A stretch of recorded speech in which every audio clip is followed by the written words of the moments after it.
j'ai découvert une super astuce pour faire des oméga 3 bien frais, pas chers et vegan. Salut, c'est Stéphane. Alors, vous connaissez probablement les oméga 3 et donc vous savez peut-être qu'ils sont bons pour le cœur, pour le cerveau et pour la vision. Mais ça ne vous empêche pas d'être, tout comme je l'ai été, relativement perdu face à ce sujet qui est d'une grande complexité. Et notamment, on a un peu l'industrie agroalimentaire qui nous met des bâtons dans les roues et qui nous sème le trouble. Et comment ça se passe en fait? C'est que d'un côté, on nous dit supplémentez-vous en oméga 3, c'est important les oméga 3 pour le cœur, la vision et le cerveau. Et ce qu'on ne nous dit pas, c'est qu'on met des oméga 6 partout. Et c'est ces oméga 6 le problème, puisque ce qui compte véritablement, ce ne sont pas vraiment la quantité d'oméga 3 que vous allez manger, mais c'est plutôt le ratio oméga 3, oméga 6. Donc, qu'est-ce que sont les oméga 6? Les oméga 6, malheureusement, c'est principalement l'huile de tournesol. Donc, l'huile de tournesol, vous en mettez peut-être un petit peu quand vous cuisinez, mais vous vous dites, ah, c'est bon, j'utilise de l'huile d'olive, pas de problème. Et en fait, là où vous vous trompez, c'est que l'huile de tournesol, elle est dans tous les produits que vous achetez. Et ça c'est un vrai problème. Alors, je ne vais pas vous faire la liste de tous les oméga 6. Faites attention principalement aux huiles de cuisson qui ne sont pas, aux huiles végétales qui ne sont pas l'huile d'olive et l'huile de coco. Et faites attention aux cacahuètes. Donc tout ça, c'est plein d'oméga 6. Et donc, ça va influencer votre ratio de la mauvaise manière. À savoir que ça ne sert à rien de manger des oméga 3 si de l'autre côté, vous mangez beaucoup d'oméga 6. Il vaut mieux manger peu d'oméga 3, des bons oméga 3 et manger peu d'oméga 6. Voilà, donc avant de rentrer sur le sujet des oméga 3, lisez bien les étiquettes que vous achetez. Vous allez voir, il y a de l'huile de tournesol partout et c'est vraiment le grand piège. Donc, les oméga 3, alors comment attaquer le sujet? Eh bien, souvent on va nous dire, ah, c'est dans le poisson, dans le saumon, c'est super. Et c'est vrai, le poisson, le saumon, tout ça ont des oméga 3 pour ceux qui mangent du poisson. Mais d'une part, on a le mercure qui pose problème. Donc, le saumon contient du mercure, donc il n'est pas si recommandé que ça. En plus, vous ne mangez pas toujours forcément des sashimi, vous allez peut-être le cuire. La cuisson fait grandement diminuer le nombre d'oméga 3. Alors en Hollande, on a le hareng cru qui est vraiment une source d'oméga 3 vraiment au top. Il y a également les sardines, donc voilà le poisson cru. Les petits poissons ont moins de mercure, donc le hareng, la sardine crue, mais je ne suis pas sûr qu'en France vous en consommiez beaucoup. Donc là, on a déjà un problème sur le poisson. Ensuite, il y en aurait dans les œufs, mais en fait, la quantité dans les œufs, elle est très faible.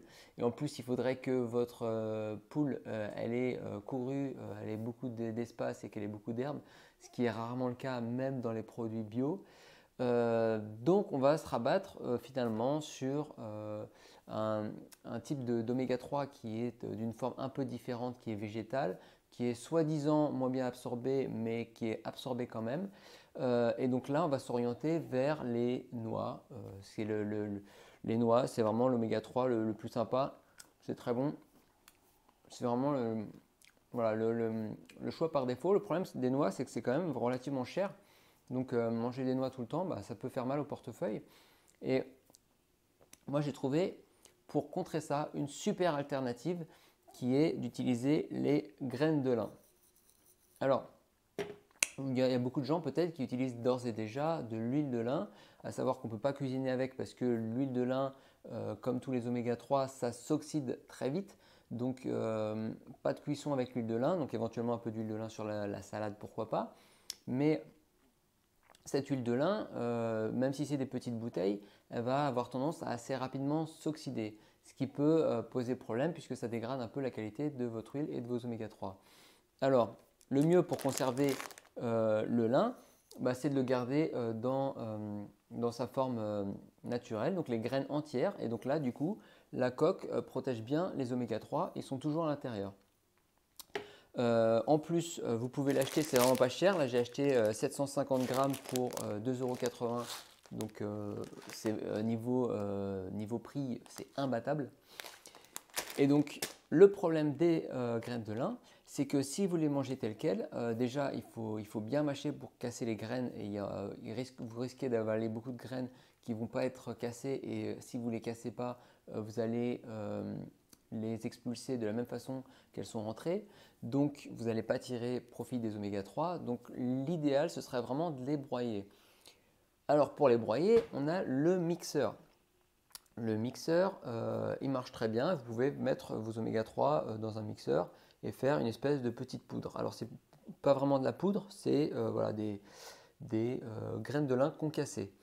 Le problème, c'est que votre mixeur il est super grand et donc du coup, si vous voulez une petite dose de graines de lin concassées pour votre salade, c'est pas très pratique et en plus, c'est pas une poudre aussi optimisée que ça. Voilà, on y arrive, on y vient. Alors moi, en fait, ça c'est pas du tout fait, c'est pas du tout un mixeur à la base. C'est un moulin à lamelles et c'est un moulin en fait à lamelles pour le café. Et si vous me suivez, vous savez que j'ai arrêté le café parce que ça me rendait vraiment stressé, ça, je me ronçais les ongles, etc. Alors que je le fais plus du tout maintenant. Donc je me sens mieux sans café, donc ça a été difficile d'arrêter. Et en plus j'avais des super équipements dont ce moulin à lamelles. Donc à ne pas confondre avec un moulin avec des espèces de cylindres qui moulent le café. Donc c'est pas du tout ce système-là. Là, c'est vraiment des lamelles qui tournent comme un mixeur, sauf que ça va faire une poudre beaucoup plus fine qu'un mixeur. Donc, je vais vous faire une petite démonstration. Donc là, j'ai des graines de lin. Je les mets dans mon mixeur. Voilà. Ça, c'est n'importe quoi. Voilà. On va plutôt faire comme ça. J'allume ma multiprise quand même.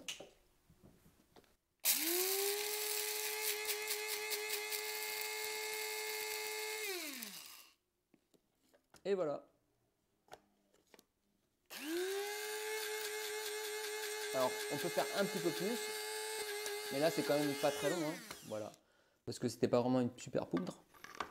Et donc là, voilà, je vous laisse faire un gros plan.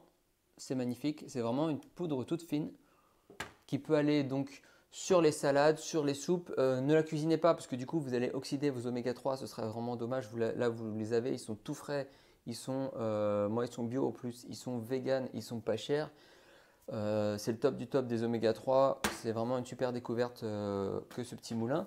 Alors, ce petit moulin à lamelles, il vaut dans les 25 €. Je peux vous faire un lien tout dans la description, mais bon, je ne suis pas en train de faire un téléachat non plus, hein.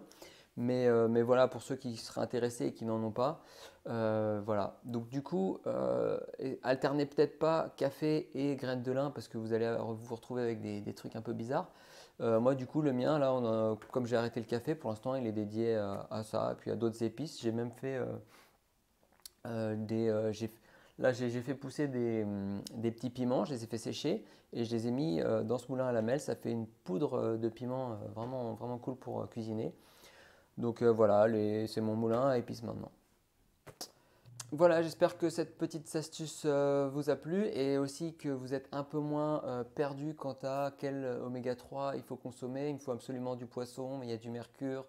Donc je prends du charbon activé pour éliminer le mercure. Partez pas dans des solutions trop compliquées. Les graines de lin mixées, c'est vraiment une super alternative. Je vous invite à essayer et puis voir si vous vous sentez des mieux-être ou pas. De toute façon, les oméga 3, c'est vraiment un truc qui se joue sur la durée. Ça ne va pas forcément vous guérir de votre fatigue chronique du jour au lendemain, mais ça va soutenir un peu votre corps et notamment, comme on vient de le dire, le système cardiovasculaire, le cerveau et votre vision, ce qui ne sont quand même pas rien. Et donc voilà, sur le long terme, ça peut faire une grosse différence d'apporter ces petits oméga 3 sous la forme de graines de lin. Voilà, j'espère que cette astuce vous a plu. En complément, je vous invite à télécharger, sans dessous c'est dans la description, mon PDF les 24 heures qui vous empêchent de guérir. Allez, salut, bonne cuisine.